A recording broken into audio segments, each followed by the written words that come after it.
ಎಲ್ಲರಿಗೂ ಪ್ರಣಾಮಗಳು. ನನ್ನ ಹೆಸರು ಅನಿರುದ್ಧ್ ಅಂತ. ಬಿ.ಟೆಕ್ ಯೂನಿವರ್ಸಿಟಿ ಇಲ್ಲಿ ರೇವಾ ಯೂನಿವರ್ಸಿಟಿನಲ್ಲಿ ಓದ್ತಾ ಇದ್ದೀನಿ. ಬಿ.ಟೆಕ್ 3rd ಇಯರ್ ಮಾಡ್ತಾ ಇದ್ದೀನಿ. ಈ ಕ್ಲಾಸಿಗೆ ಬರೋಕ್ಕಿಂತ ಮುಂಚೆ ನಾನು ಜಸ್ಟು ಈ ಪರಿಸರ ನೋಡಿದ್ದೆ. ಈ ಪರಿಸರ ನೋಡಿಬಿಟ್ಟು ನನಗೆ ಬರಬೇಕು, ಪರಿಸರನ ಎಕ್ಸ್ಪ್ಲೋರ್ ಮಾಡಬೇಕು, ಅಡ್ವೆಂಚರಸ್ ಆಗಿರಬೇಕು. ನಮಗಂದರೆ ಯಾವಾಗಲೂ ಒಂದು ಕುತೂಹಲ, ಏನೋ ಒಂದು ಸಿಕ್ಕಿದ್ರು ಸಮೇತ ಪ್ರತಿಯೊಂದು ಸಮೇತ ಅನುಭವಿಸ್ಬೇಕು ಅಂತ. ನಂದು ಲೈಫ್ ಥೀಮ್ ಏನು ಅಂತಂತಂದರೆ experiencing everything is called life ಅಂತ ಅಂದ್ಬಿಟ್ಟು ನಾನು ಇಟ್ಕೊಂಡಿರೋದು. ಇದು ನನ್ನ ಥೀಮು. ಯಾವುದೇ ಒಂದು ಪ್ಲೇಸ್ ಆಗಿರ್ಬೋದು, ಯಾವುದೇ ಒಂದು ಫುಡ್ ಆಗಿರ್ಬೋದು, ಏನಾದರೂ ಸಮೇತ ನಾನು ಅದನ್ನು ಎಕ್ಸ್ಪೀರಿಯೆನ್ಸ್ ಮಾಡಬೇಕು. ಪ್ರತಿಯೊಂದು ಸಮೇತ ಎಕ್ಸ್ಪೀರಿಯೆನ್ಸ್ನ ನನ್ನ ಲೈಫ್ ಅಂತ ಅಂದ್ಕೊಂಡಿರೋದು. ಇಲ್ಲಿಗೆ ಬರೋಕ್ಕಿಂತ ಮುಂಚೆ ಸ್ಟಾರ್ಟಿಂಗ್ ಪ್ಲೇಸ್ ನೋಡಿದ್ದೆ, ತುಂಬ ಚೆನ್ನಾಗಿ ಅನ್ನಿಸ್ತು. ಅದಕ್ಕೋಸ್ಕರ ನಾನು ಹೋಗೋಣ ಅಂತ ಅಂದ್ಕೊಂಡೆ. ಅಷ್ಟೊತ್ತಿಗೆ ಅಪ್ಪ ಏನಂದ್ರು, ಹೋಗ್ಬಿಟ್ಟು ಕಲಿ, ಸರ್ ಎಷ್ಟೊಂದು ಜನ ಪರಿಚಯ ಇದ್ದಾರೆ, ಎಷ್ಟೊಂದು ಎಕ್ಸ್ಪೀರಿಯೆನ್ಸ್ ಆಗಿದೆ, ಎಷ್ಟೊಂದು ಪೊಲಿಟಿಷಿಯನ್ಸು ಎಷ್ಟೊಂದು ಜನನ ಇಂಟರ್ವ್ಯೂ ಮಾಡಿದ್ದಾರೆ, ತುಂಬ ಎಕ್ಸ್ಪೀರಿಯೆನ್ಸ್ ಇದೆ, ಹೋಗಿ ಕಲಿ ಅಂತಂತಂದರು. ಸರಿಯಪ್ಪ ಆಯಿತು ಹೋಗ್ತೀನಿ ಅಂತಂತಂದ್ಬಿಟ್ಟು ಬಂದೆ. ನಾನು ಇಲ್ಲಿ ಬಂದಾಗ ಸ್ಟಾರ್ಟಿಂಗ್ ಸುಮ್ಮನೆ ಟೂರ್ ನೋಡಿಕೊಂಡು ಆರಾಮಾಗಿ ಎಂಜಾಯ್ ಮಾಡಿಕೊಂಡು ಎಷ್ಟಾಗುತ್ತೋ ಅಷ್ಟು ಕಲ್ತೋಗೋಣ ಅಂತ ಅಂದ್ಕೊಂಡು ಬಂದೆ. ಇಲ್ಲಿಗೆ ಬಂದಮೇಲೆ ಗೊತ್ತಾಯಿತು, ಎಲ್ಲ ಫ್ರೆಂಡ್ಸ್ನೆಲ್ಲ ಅಂದರೆ ಎಲ್ಲರನ್ನೂ ನೋಡಿಬಿಟ್ಟು ಎಷ್ಟೊಂದು ಎಲ್ಲ ಪೊಲಿಟಿಷಿಯನ್ಸು, ಎಲ್ಲ ಹೈ ಲೆವೆಲ್ ಲಾಯರ್ಸ್ ಆಗಿರ್ಬೋದು, ಬಿಸ್ನೆಸ್ ಮ್ಯಾನ್ಗಳಾಗಿರೋದು, ಇಲ್ಲೆಲ್ಲ ಬಂದುಬಿಟ್ಟು ನೋಡಿದಾಗ ನಾನು ಬರೀ ಒಬ್ಬನೇ ಸ್ಟೂಡೆಂಟ್ ಇದ್ದೀನಿ ಹಂಗೆ ಅಂದ್ಕೊಂಡಾಗ, ಬಟ್ ಎಲ್ಲರೂ ನನಗೆ ಸಪೋರ್ಟ್ ಮಾಡಿಬಿಟ್ಟು ಚೆನ್ನಾಗಿ ಮಾತಾಡ್ತಿದ್ದೀಯಾ, ಅದನ್ನು ಮಾಡು ಇದನ್ನು ಮಾಡು ಅಂತ. ಇಂಪ್ರೂವ್ ಆಗಿದ್ದೀನಿ ಸರ್ ಜೊತೆ ಕ್ಲಾಸ್ ತೊಗೊಂಡಾಗಿಂದ ಇಂಪ್ರೂವ್ ಆಗಿದ್ದೀನಿ ಅಂದ್ಕೊಂಡಿದ್ದೀನಿ.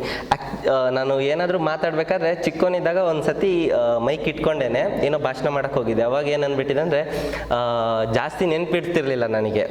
ಏನೇ ಒಂದು ಲೀಸ್ಟ್ ಕೊಟ್ಟಿದ್ರು ಅದನ್ನೆಲ್ಲ ಓದ್ಬಿಟ್ಟು ಮೈಕ್ ಇಟ್ಕೊಂಡು ಒಂದು ಟಾಪಿಕ್ ಬಗ್ಗೆ ಹೇಳ್ತಾ ಇದ್ದೆ. ಆಮೇಲೆ ಮತ್ತೆ ಅಂತ ಅಂದ್ಬಿಟ್ಟು ಎಲ್ಲರೂ ನಗಕ್ಕೆ ಸ್ಟಾರ್ಟ್ ಮಾಡಿಬಿಟ್ರು. ಅಯ್ಯೋ ಮತ್ತೆ ಅಂದಿದ್ದು ಮೈಕ್ ಇಟ್ಕೊಂಡು ಮತ್ತೆ ಅಂದ ತಕ್ಷಣ ಎಲ್ಲರೂ ನಗಕ್ಕೆ ಸ್ಟಾರ್ಟ್ ಮಾಡಿಬಿಟ್ರಲ್ಲ ಅಂತ ಅಂದ್ಬಿಟ್ಟು ನನಗೆ ಅವಾಗಿಂದ ಭಯ ಆಗೋಕ್ಕೆ ಸ್ಟಾರ್ಟ್ ಆಗ್ಬಿಡ್ತು. ಇನ್ನೊಂದ್ಸತಿ ಹೋಗ್ಲೇಬಾರ್ದಪ್ಪ ಸ್ಟೇಜ್ ಮೇಲೆ, ಹೋಗ್ಬಿಟ್ಟು ಏನಾದರೂ ಪಟ ಮಾತಾಡ್ಬಿಟ್ಟು ಏನಾದರೂ ಎಲ್ಲರೂ ನಕ್ಬಿಟ್ರೆ ಹೆಂಗಾಗ್ಬಿಡುತ್ತೆ ನನಗೆ, ಹೆಂಗೆ ಅನ್ನಿಸ್ತಿತ್ತು. ಬಟ್ ಇಲ್ಲಿಗೆ ಬಂದಾಗಿಂದ ಪ್ರತಿ ಟೈಮು ಸರ್ ಸ್ಟೇಜ್ ಮೇಲೆ ಕರೆದು ಮಾತಾಡಿ ಒಂದು ಸ್ವಲ್ಪ ಅಂತ ಅನ್ನೋದನ್ನ ಸ್ವಲ್ಪ ಕಮ್ಮಿ ಮಾಡಿದ್ದೀನಿ ಅಂತ ಅಂದ್ಕೊಂಡಿದ್ದೀನಿ. ಬಟ್ ಆದರೂ ಉಪಯೋಗಿಸ್ತಿದ್ದೀನಿ ಅಂತ ನನಗೆ ಗೊತ್ತಾಗ್ತಾ ಇದೆ. ನನಗಿದು ಬಗ್ಗೆ ಗೊತ್ತಿರಲಿಲ್ಲ, ಅಂತ ಬಳಸ್ತೀನಿ ಅಂತಂದ್ಬಿಟ್ಟು ನನಗೆ ಗೊತ್ತಿರಲಿಲ್ಲ. ಸರ್ ಹೇಳಿದ್ಮೇಲೆ ನನಗೆ ಗೊತ್ತಾಗಿದ್ದು. ನಾನು ಮಾತಾಡ್ತಿದ್ದೆ, ಬಟ್ ಇಷ್ಟೊಂದು ಬಳಸ್ತೀನಿ ಅಂತಂದ್ಬಿಟ್ಟು ಸರ್ ಹೇಳಿದ್ಮೇಲೆ ನನಗೆ ಗೊತ್ತಾಯಿತು.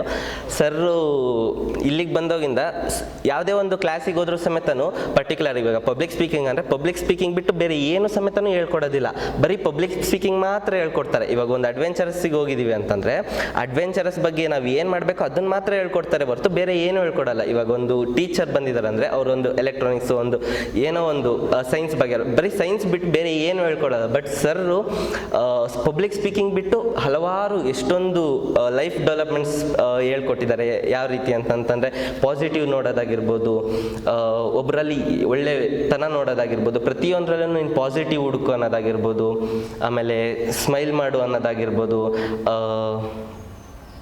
ತುಂಬ ವಿಚಾರ ಹೇಳಿದ್ದಾರೆ. ಪ್ರತಿಯೊಂದು ಸಮೇತನೂ ಪಾಸಿಟಿವ್ ಅಂತಂತಂದರೆ, ಇವಾಗ ಜಾಮೂನು ನೆನ್ನೆ ಬೆಳಿಗ್ಗೆ ಮಧ್ಯಾಹ್ನ ಊಟದಲ್ಲಿ ಜಾಮೂನ್ ಸರಿಗಿರಲಿಲ್ಲ.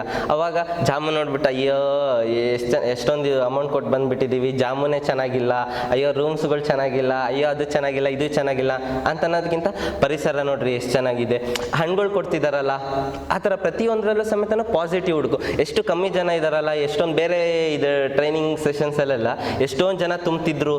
ಬಟ್ ಇದರಲ್ಲೂ ಏನು ಪಾಸಿಟಿವ್ ಅಂದರೆ ಪ್ರತಿಯೊಬ್ಬೊಬ್ಬರನ್ನು ಸಮೇತ ಇಂಟರ್ವ್ಯೂ ಮಾಡ್ತಿದ್ದಾರಲ್ಲ, ಒಬ್ಬೊಬ್ಬರನ್ನೇ ಕರೆಸಿ ಅದರಲ್ಲಿ ಹುಡುಕ್ತಿದ್ದಾರಲ್ಲ, ಇದರಲ್ಲೂ ಪಾಸಿಟಿವ್ ಹುಡುಕ್ಬೋದಲ್ಲ ಅಂತ ಸರ್ ಹೇಳ್ಕೊಟ್ರು. ಯೂಸ್ಡ್ ಲೆಸ್ ಇದನ್ನು ಒಂದು ಹೇಳಿದ್ರು.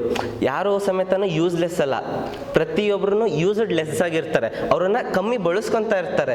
ಎಂತೆಂಥ ಪಾಯಿಂಟ್ಸು ಪ್ರತಿಯೊಂದು ಸಮೇತನೂ ಬರೀ ಪಬ್ಲಿಕ್ ಸ್ಪೀಕಿಂಗ್ ಬಿಟ್ಟು ಎಲ್ಲದನ್ನು ಸಮೇತನೂ ಹೇಳ್ಕೊಟ್ಟಿದ್ದಾರೆ. ಜೀವನದಲ್ಲಿ ಏನೇನು ಮಾಡಬೇಕು, ಬ್ರದರ್ಸ್ ಮತ್ತೆ ಯಾವ ಥರ ಇರಬೇಕು, ಸಂಬಂಧಗಳು ಯಾವ ಥರ ಇರಬೇಕು ಅಂತ ಹೇಳ್ಕೊಟ್ಟಿದ್ದಾರೆ. ಇಷ್ಟೊಂದು ಪ್ರತಿಯೊಬ್ಬ ಟ್ರೈನರ್ಸ್ ಸಮೇತನು ಅವ್ರದ್ದು ಏನು ಅಮೌಂಟ್ ಕೋರ್ಸ್ ಕೊಟ್ಟಿರ್ತಾರೋ ಅದನ್ನ ಬಿಟ್ಬಿಟ್ಟು ಬೇರೆ ಎಕ್ಸ್ಟ್ರಾ ಏನು ಹೇಳ್ಕೊಡಲ್ಲ. ಸರ್ ಪಬ್ಲಿಕ್ ಸ್ಪೀಕಿಂಗ್ ಬಿಟ್ಟು ಲೈಫ್ ಡೆವಲಪ್ಮೆಂಟ್ಸ್ ಬಗ್ಗೆ ಏನೇನು ಇರಬೇಕು ಪ್ರತಿಯೊಂದು ಸಮೇತನೂ ಹೇಳ್ಕೊಟ್ಟಿದ್ದಾರೆ. ಸರ್ ತುಂಬ ಹೃದಯ ಧನ್ಯವಾದಗಳು ಎಷ್ಟೊಂದು ಹೇಳ್ಕೊಟ್ಟಿರೋದಕ್ಕೆ. ಧನ್ಯವಾದ.